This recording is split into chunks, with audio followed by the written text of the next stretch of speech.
And without further ado, I'd like to invite Rabbi Fine to address us.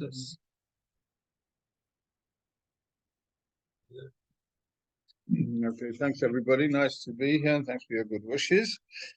So Pesach is coming. And once over. The goose is getting fat. But yeah, it's Rosh Chodesh tomorrow. So in anticipation of Pesach, 11. Pardon? Tomorrow night, yeah.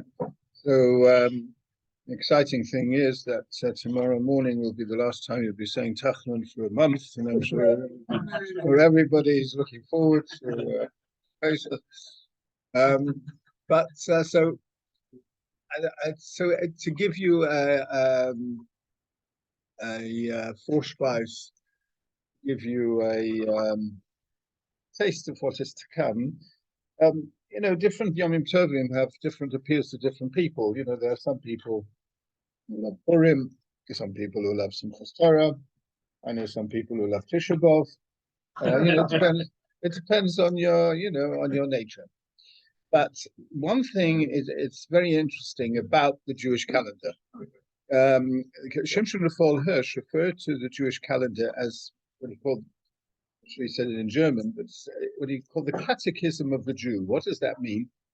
That if you go through the 12 months of the year as a Jew, you go from month to month celebrating fast day, observing fast day, celebrating Yom Tovim, you find that the whole package is a package designed, or at least it has the effect of allowing every aspect of the human persona to have expression.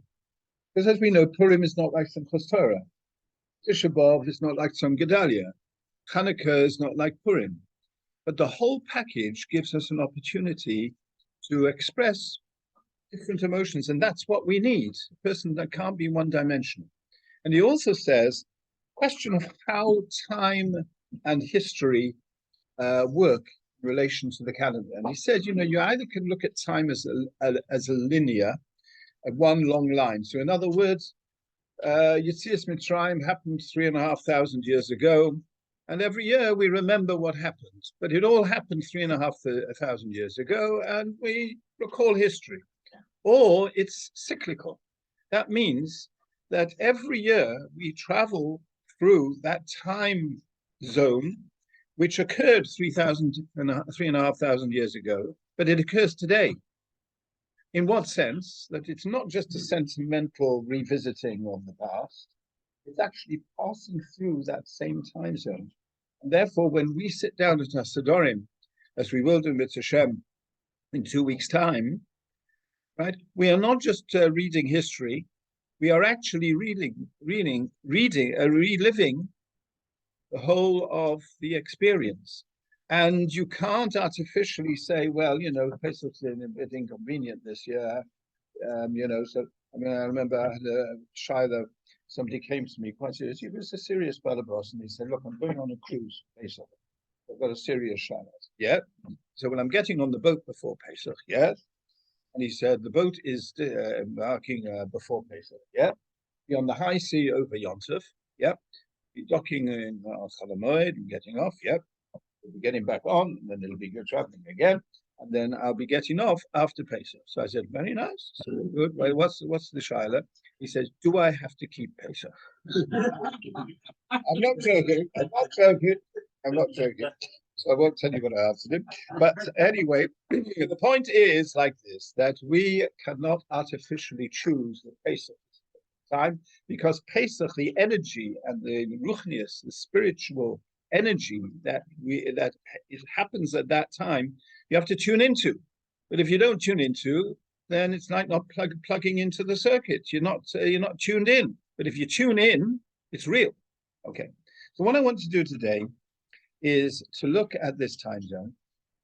And what characterizes Pesach, perhaps more than any other Yom Tov, is time, specific times. Now, we know every Friday, Shabbos comes in at whatever time it is. And yes, you've got, in London, you've got, 15 minutes after Shkia. So if you're stuck on the motorway, so you had an emergency. But once you get the buffer zone, once you hit that particular moment, 1 minute before you're okay, 1 minute afterwards, Chas v'Shalom Yom Echad Shabbos. Now, so for Yekers, Pesach is absolutely a gift, right? Because you've got all these time zones, right? So Erev Pesach, I don't know if it's the United Synagogue times, but Sof Zman, Smosan Achila on Erev Pesach, which is when Wednesday morning, is it? No, yes, Wednesday morning. First Seder is Wednesday night. Yeah. So 10:16 is Sof Zman Achila. That's when you've got to stop eating. 11:40. Sof Zman Hanor, you got for Sreifas Chametz. Yont Nach to start the Seder is 8:34, right? Yeah, marvelous. It's a gift to Yekes.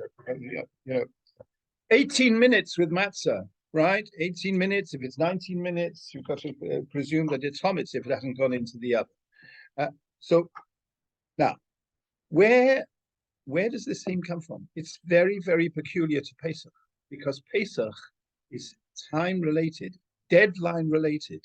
And the first experience of Pesach was deadline. They came out, there's a crucial word here, b'chipozon. They came out in haste. 210 years of slavery, and they came out in haste. They had to come out at that moment. Pasuk says, sit at the Seder table. This is how you're going to eat the Korban Pesach. Mosnechem chagurim, with your belts on. Nalechem beraglechem, your shoes on your feet. Makelchem beyedchem, your staff in your hand. V'achaltem oso b'chipozon, and you have to eat it in haste because you don't know for what the exact moment when you're going to go out. 210 years. They say, look, do you mind going out in a week? I've been here for 210 years. Another week, what's it going to do? No. At that moment, and we say this transfers itself to matzah. We say matzah zu al shummo, right? We point to the matzah. Why? Because shelo hispik b'tzeikom shelo v'seinu lahachmitz. Because there was a moment they went out and they had no time. They said, look, give us a few minutes to get some food for the way. No, you had to go out exactly at that moment. And it's a recurring theme. Shivas yomim tochel alov matzos. For 7 days you'll eat matzah. Lechem only, or bread, or the eaters are slaves. Ki b'chipozon yotzasa mimitzrayim. And why do you eat matzah? Because you went out in haste. So why? Why was this time so crucial? Another week, another day. The answer is, this is both not only historical, but it has an ethical message to us as well. There's the physical aspect of freedom, and there's the spiritual aspect of freedom, as we know. The Baalei Mussar tell us that the reason why it was a critical moment of time was only known to the Almighty himself. And Yisroel were oblivious to what was going on at that moment. And what was going on in the Almighty's eyes, that 210 years of slavery and spiritual slavery had allowed the Jewish people to degenerate in their spiritual level, even though we say Shaloshinu, they didn't change their clothing and they didn't have they had this same language and whatever. But in the Almighty's eyes knew the disease of the neshama had been a trickle-down effect. And as is described, you have 49 Sharei Tumah, you have 49 levels to which you can degenerate. You go to the 50th, you go a little bit more, you're beyond redemption. The neshama is so diseased that it cannot recover. What's the science of the neshama? We don't know. You can't put it under a microscope. But the fact of the matter is, we know in practical terms that people, as we know, degenerate to such a degree that they're beyond recovery, not only in the physical sense, but in the spiritual sense. The Almighty was aware that this was a precise moment, to such a degree that one more moment would have been too late. Were we aware of it? Completely oblivious. Right? We've been there for 210 years, another week. So in other words, what we learn from here is a very interesting ethical lesson, that there are moments in time, and we can relate this to us, which are critical moments. And sometimes, unless that moment is grasped, it will be too late, beyond redemption. And we are lucky if we are led, we have an insight into those critical steps. So looking back in time, we can all relate to ourselves critical moments of our life where we made big choices. And I would say, Baruch Hashem, I made that choice. So yes, if you're lucky enough to have a wedding anniversary after a long time, you can say, Baruch Hashem, we could have ended up with somebody else. That's for sure. Right. No, we'll go in. We'll develop that. Right. So whether it's a choice of spouse, whether it's a choice of career, whether it's a business choice, whether it's choices how you bring up your children, and you can make a critically positive choice. Chas v'shalom, can make a bad choice, or you can make no choice at all. And sometimes you say, in a marriage, right? Sometimes it's the straw that breaks the camel's back. One last insult. It was that insult that did it. That broke them. Or positively, you say something which turns a person's positively. So we can look back and relate it to ourselves. Critical moments where Baruch Hashem, we did the right thing, we did the wrong thing, but we did nothing at all. But the fact of the matter is, most of the choices that we make in life, we are blissfully unaware that this is a critical moment. And it's only spiritually, it's only the Almighty that knows. And we are very, very fortunate if we are let into the picture of life. And the Almighty shows us and gives us the insight to know when is that moment. So, as Chazal say in Pirkei Avos, we've got to be constantly aware of the choices that are coming our way. Al toma l'chashe'efne eshne, Chazal say in Pirkei Avos. Don't say, when I have time, I will learn. Shema lo sipone. Who knows whether that time will be available to you? Shuv yomecha v'ifnei misosfa. Do teshuva for one day before the end. When is that day? Every day. What did my mother-in-law Leah Shon say? Morgen,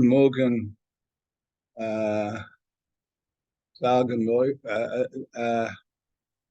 morgen, nur nicht heute, sagen alle faule Leute.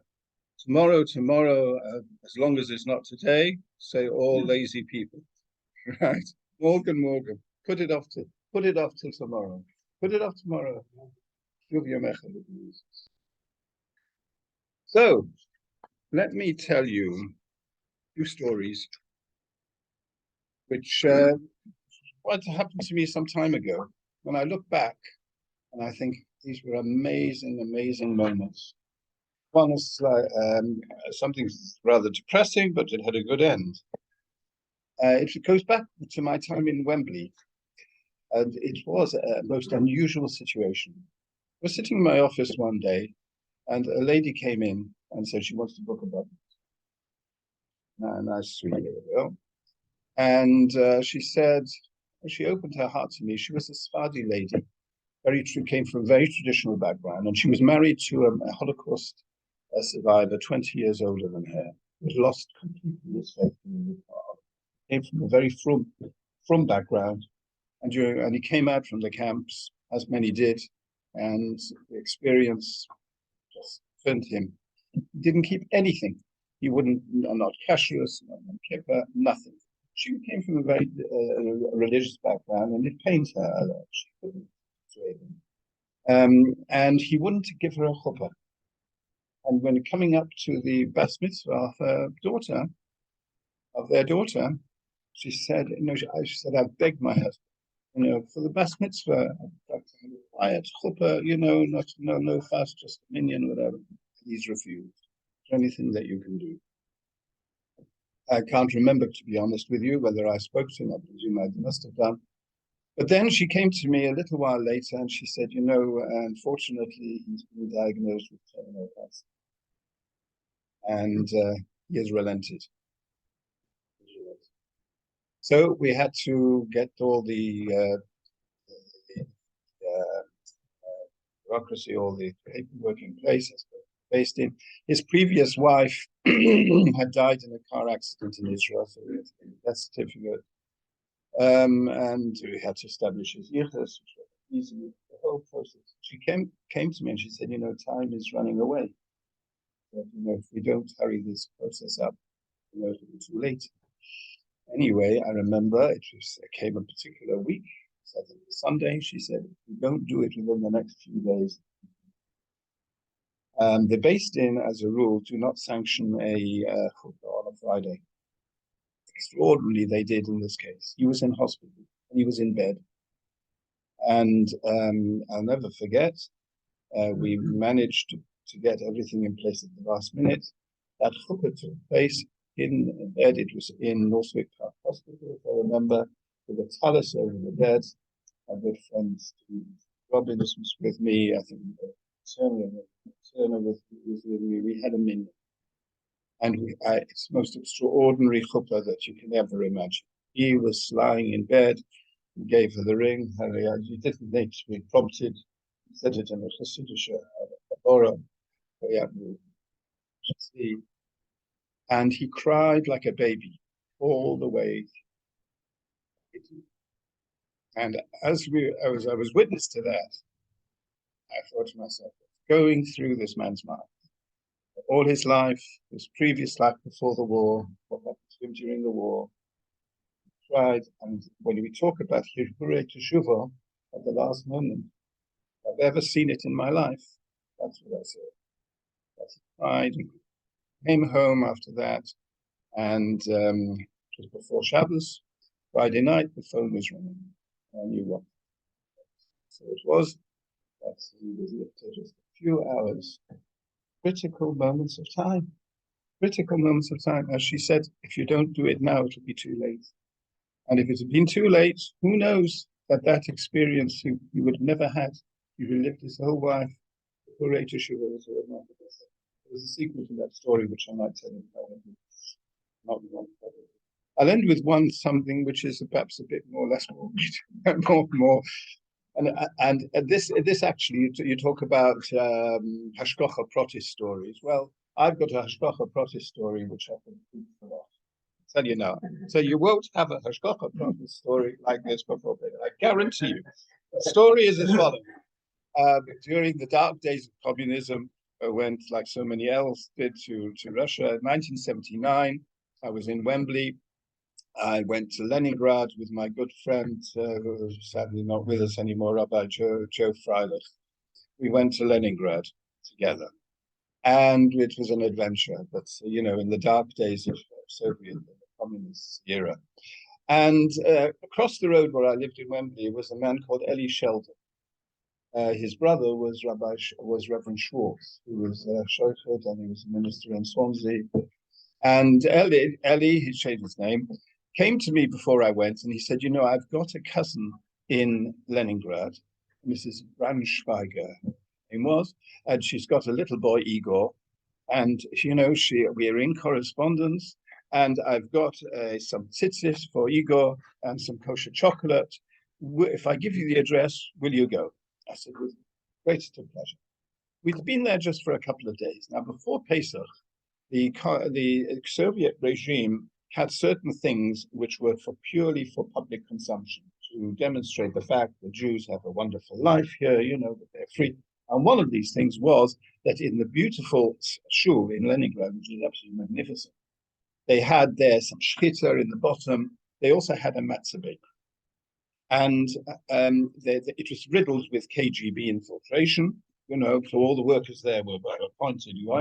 But the rabbi, did his best. But they churned out tons and tons and tons of matzah before Pesach. There were hundreds of thousands of Jews in Leningrad at that time. And before Pesach, we were there. Every day, it was something to behold.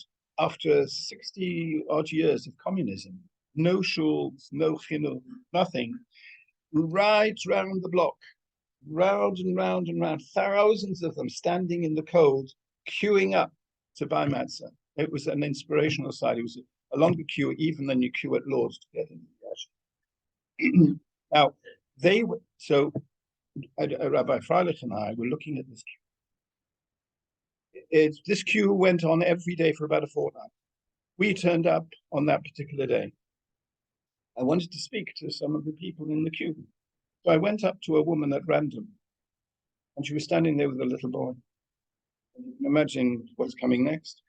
I said to her, yeah, she said, where you come from? I said, London. Oh, she said, I've got a cousin. And I said, where? She said, in Wembley. And his name is Elisha. Now, I said, I can't believe what I'm seeing. Because this crowd came every day for about a fortnight to buy matzah. Every day, thousands of different people. She turned up on that particular day. We turned up on that particular day. I could have spoken to the person next to her. Never mind anybody. I spoke to her. You know, what does that tell us? I don't know. But what it does tell you is that that's something it's not normal. It's not normal. So what it speaks to you is that HaKadosh Baruch Hu is watching us, and we are, not just traveling through time, at random. We are going through very, very specific moments of time. And amidst Hashem, as we go through Pesach, we're reliving that whole thing again. As we sit around the table, Echad Chacham, Echad Rasha, we look at our children and we say, how many of them would we want? Probably do what the Chacham. It's not like that. But the point is that the choices that we make in our own personal lives, whether it's marriage, whether it's panosa, whether it's health, whatever it is, the fact is we are human because we make choices. Because we make choices, and we are privileged if we are led. The Ribono Shel Olam gives us the chesed of giving us insight that this is a choice. Don't put it off. Don't put it off. Do it now. And we are privileged if we are given an insight into critical moments of time. And Baruch Hashem, we must have all done something right, because we're here to be able to sit at the Seder tables. But going forward, that whatever age we are, whatever stage of life we are, the choices are coming thick and fast. And we're privileged if we're able to identify those moments and choose. Very much, Rabbi Fine, for that. That was interesting. Thank you for joining us again. All right. Places in this country don't encourage a Friday football. In Israel, they're quite popular. Yeah. So I'll have the based in. I think the reason is because of potential suicide. Right. The reason we would celebrate on in the Hain, that's when they did it actually, because but here you understand we're based in imagine. Go to a hotel and then dancing the night. The army. He was in the Canadian Army, my father-in-law, and they got permission in London to marry on Friday afternoon. Right, okay, thank you very much. I will say goodbye to those on Zoom. Next week is the last session before Pesach, and I'll send out details soon. So I'll stop the recording now for those on Zoom. See you. And